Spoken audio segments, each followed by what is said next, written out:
we need to think of a new advert for freebets.com.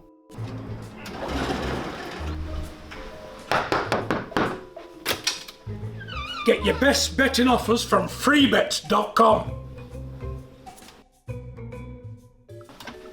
Yeah, that'll do. The following deals are now live. I appreciate everyone for sticking around, and I know it's going to be a long night, but we definitely got to hear from a few people to recap everything, and obviously a lot of it's going to go to Natasha here, but I'll start with Ben. Ben, just recap the night. Liverpool star, pulled off the victory, kept the belt, kept winning. I mean, you got to be happy with everything, right? Yeah, it was an unbelievable night. It's been an incredible week, to be honest.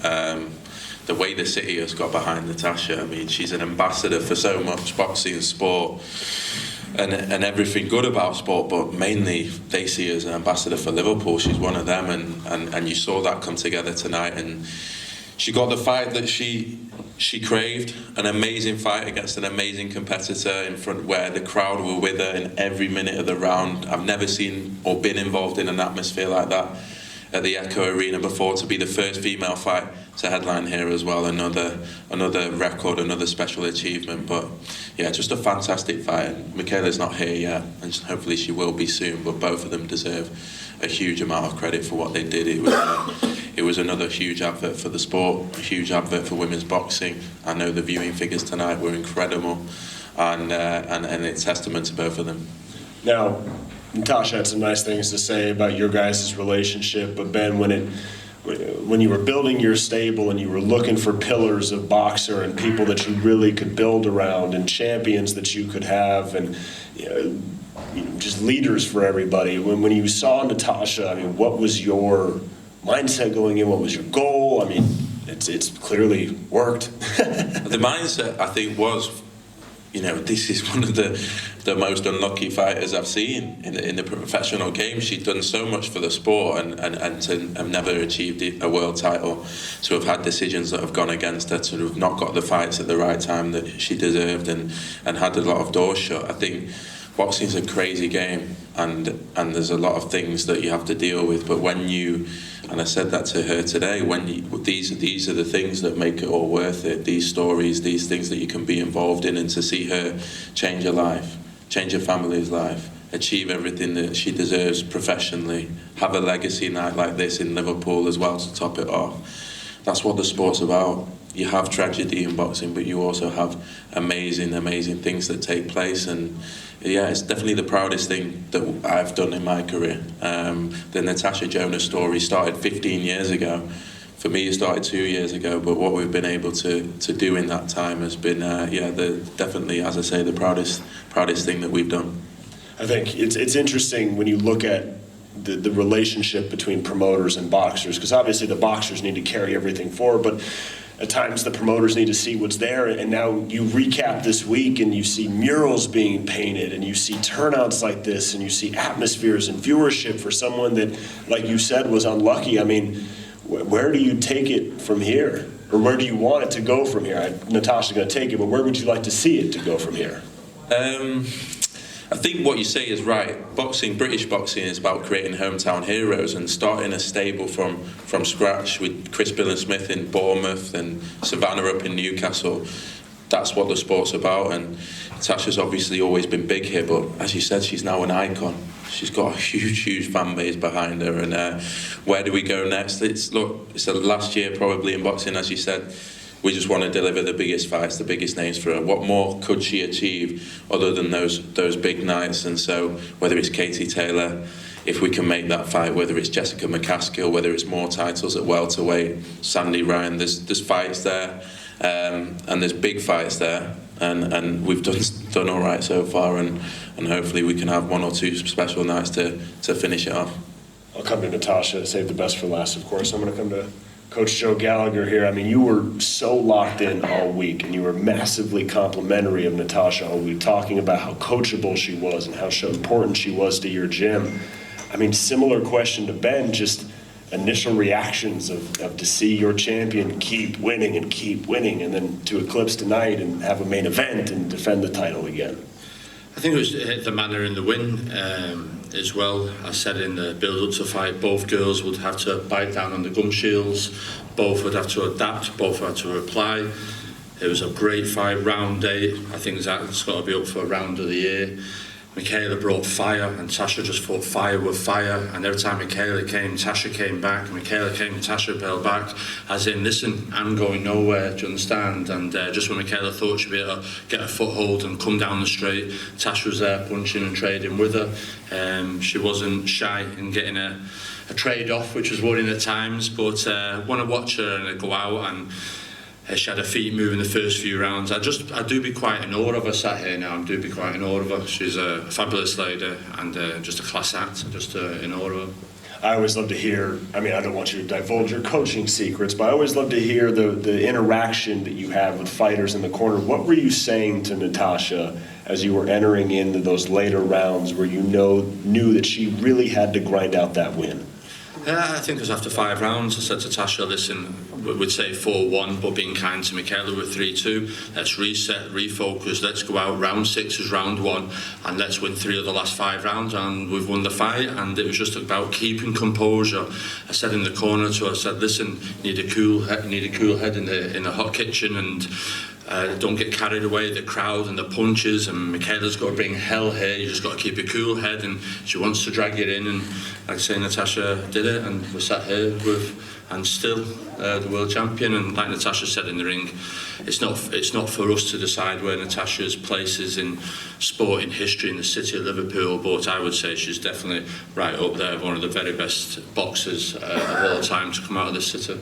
I remember last time she fought in Manchester, you came up to me before the fight and you're like, hey, mention that she's here in Manchester and she trains here in Manchester. So you mentioned that she's a legend in Liverpool and that she trains in Manchester. I mean, it seems like city to city she just keeps building these fan bases. I mean, don't call me Mr. GB for no reason. I did.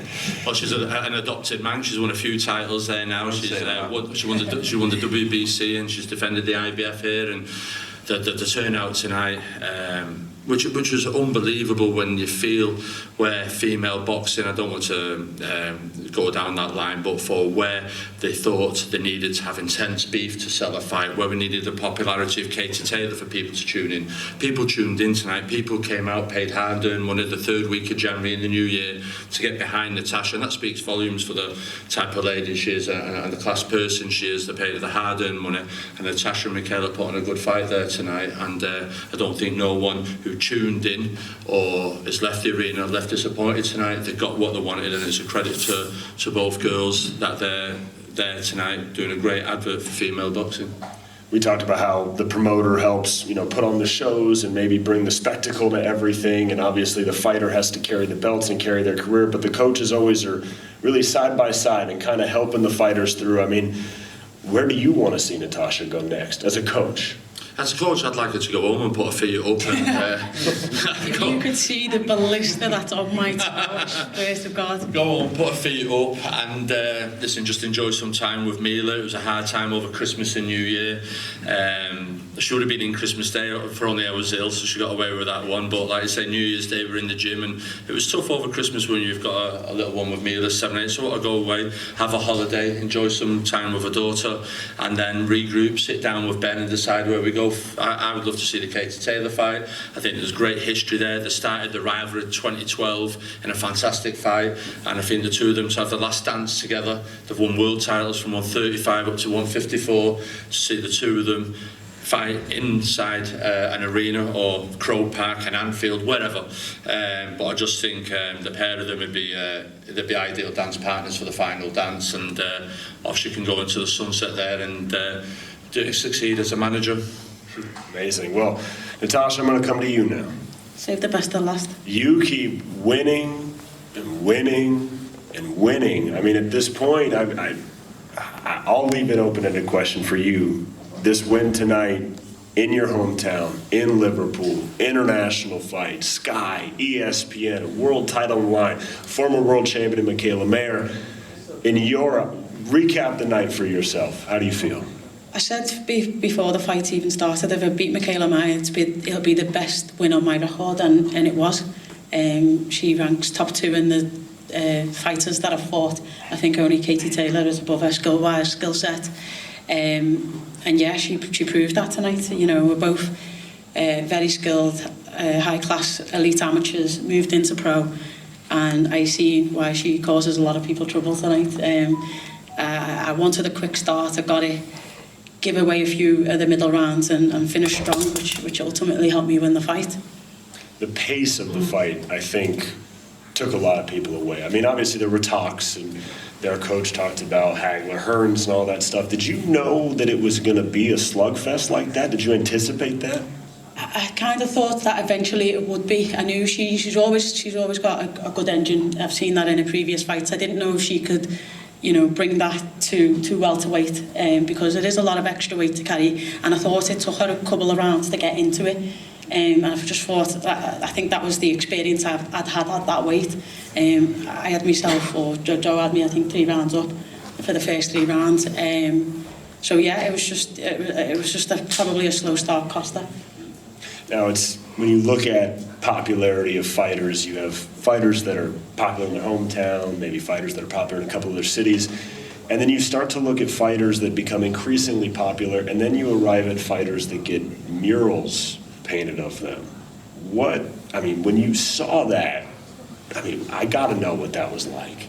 Yeah, I think first of all I was just happy that it looked like me, because it is always hard to get like the same facial features. So yeah, it was an honour, and to take my little girl up to there and to see me 20-foot big on the wall in a school where she used to go across the road, for me nan to be standing there in her 83rd year looking at her granddaughter on the wall, being recognised and celebrated by the city was huge. So it was a privilege to be recognised by the city of Liverpool. But tonight I've had people from Devon, I've had people from Scotland, there's people from Ireland, people from London, all come up and see me, and obviously the people of Liverpool. And I just think that's a testament to how big and how many doors that not just myself but females across the globe, and you know, taking them hard fights and not taking the easy route as made women's boxing right now. I feel like you've accomplished so much in your career. I mean, is there anything on your bucket list that you want to accomplish? Is there anything you haven't checked off yet that you want to check off, whether inside or outside the ring? Where do we begin? I think in Anfield, Ben, is a big shout. I think we've got a great set of fighters that are born and bred here, also with the likes of Azim, who I know is a big Liverpool fan. Ben is a big Liverpool fan. So yeah, hopefully we can get that. And I think the only belt that I'm missing in my collection is a WBA, so that automatically homes me in on Jessica McCaskill. So, all right, is that a little bit of a teaser of what you would want specifically of a potential opponent? Maybe. Yeah. Look, it's the biggest fight, isn't it? Look, we'd love to go to Anfield. We tried to go there last year with Beefy, and unfortunately they were doing reconstruction, so it's definitely there. You need a big fight to do it, and that's what we'll be trying to make. But look, I just want to cap off. I've known Tasha now for a long time. She's a credit to our sport. She really is. Anyone that comes into contact with her and sees it, it's like what Joe says, you're in awe of her, and every day she works hard, and every day she achieves things, and everything she touches seems to turn to gold every time, and we'll remember her for a long time. And yeah, I think a round of applause for Natasha and everything that she's done for the sport.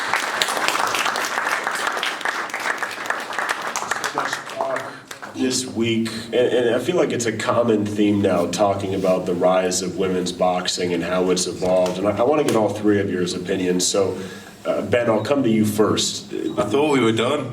Oh, I thought that was. We want to close it out? I thought I was. No, I'm joking. I thought I was filling. I'm sorry. The growth of women's boxing, Ben, I mean, you've been a part of it with Sky. Boxer and Sky have really put a conceited effort in growing women's boxing. We heard a lot of conversation about main events and extended rounds and things like that. And now we saw, yet again, another American fighter come over. I can speak for, I live in America, and I can tell you that here women's boxing is put forward more than it is anywhere else in the world. So, Ben, I mean, when you look at the growth of women's boxing, where do you think it can go, and where do you think the evolutions can come next for the sport? The evolution just will come into the depth of the sport and more contenders and more fighters. I think Natasha and Katie Taylor and even Savannah Marshall, when they dreamt of being in professional boxing, the dream wasn't really there. They did it because of the love of the sport and hoped to be the ones that break through. I think now the fighters coming through, the amount of women in gyms, females in gyms, all up and down the country is because of Natasha, is because of Katie, is because of Savannah. So it's growing and growing and growing. As I say, the viewing figures tonight are off the scale, and that's women's boxing. And who'd have thought that a few years ago? So Caroline Dubois and those fighters, Lauren and Caris and Fran Hennessy even coming through. She's 18 years old. You've got fighters now turning over 18, 19, not 30, 31. The sport is growing, and we're going to see more and more. Yeah. And Joe, I mean, you're in an interesting spot because you've been a coach for quite a long time now. So you've seen the growth of women's boxing within the confines of a gym. Are you seeing more women start to train and want to participate and reach out for coaching and things like that? Are you seeing the growth at the grassroots level? Yeah, when Natasha, I wouldn't say when she started boxing, but she turned over professional, getting sparring partners were very far and few between. She used to do a lot of sparring with Scott Cardle, Stephen Smith, Anthony Croller, because they're quite thin on the ground. But now, like we say, we've used Cindy, who won gold today, so congratulate her from Bolton. She's an outstanding talent. Then there's Paige, who sparred with Bree. There's lots of good girls coming through. Another one I forgot to mention, Dakota. Yeah, Dakota Achiever, she's flying high in PFL. So even the crossover people are coming in. She's a good striker. So there's the academy. I run the Joe Gallagher Academy, and the girls that are coming through there as well, and they're getting called up for England and women's boxing. Like Ben said, over time the depth will grow and grow and grow, and the appetite for it will grow. And I'm sure there'll be people sat at home tonight watching this fight and looking up. I'm sure there'll be a handful of them go, I want to go to a boxing gym after watching that, and I'm sure they will do, because you cannot be inspired by what you've seen tonight with what Natasha did. But women's boxing is on the rise, and Al Mitchell said it as well. He said, listen, men's boxing, he feels, in America is dead, and it's women's boxing that's providing the fights, the competition, the big nights, the excitement. You've only look at like Chantel Cameron, Katie Taylor Serrano, Savannah Clarissa, Natasha with Katie, Natasha now with Mikaela Meyer. The girls are fighting each other, and that's just inspiring the next generation coming through. Natasha, you have probably the most important opinion on women's boxing at this table.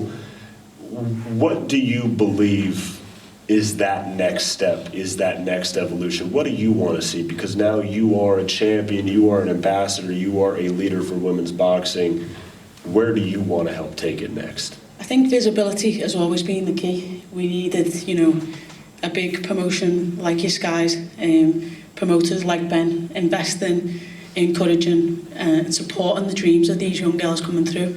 And yeah, like they both, just to reiterate what they've said, once you see it, you can believe it. If you see it being done, you can believe it, and you can achieve it. And there's young girls. For a very long time in the Rotunda, I was the only girl there. And now there's young girls that have got pathways through to make it a career. If they want to, a professional career, they can make it to the elite highs of the Olympic cycles. And I think structure, I think visibility, funding and support. Boxing is a predominantly male sport, and it can't just be a female movement. We need the men to support us in that. Puts a period on the press conference. I think can't sum it up any better than that. So appreciate everybody. Thank you all for coming tonight. Thank you all for sticking around tonight. I'm sure there'll be some opportunities.